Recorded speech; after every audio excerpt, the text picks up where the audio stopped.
ஜூஸ்னு கீழே போட்டுட்டு நம்ம பிரபலமான மேங்கோ ஜூஸ் கம்பெனிக்காரங்க எப்படி தயாரிக்கிறாங்க? முழுக்க முழுக்க கெமிக்கல்களை கொட்டுறாங்க.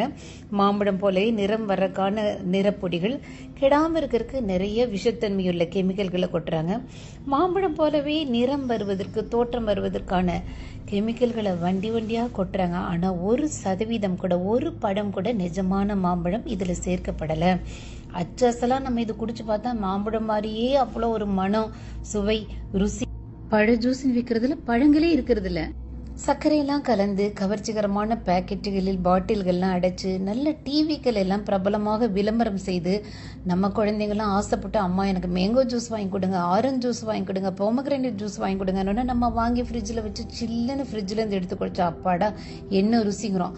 ஆனால் ஒரு மாம்பழம் கூட இதில் சேர்க்கப்படலை. அவ்வளவும் ரசாயனங்கள், கெமிக்கல்கள், கேன்சர் வர வைக்கக்கூடிய அத்தனை கெமிக்கல்கள்.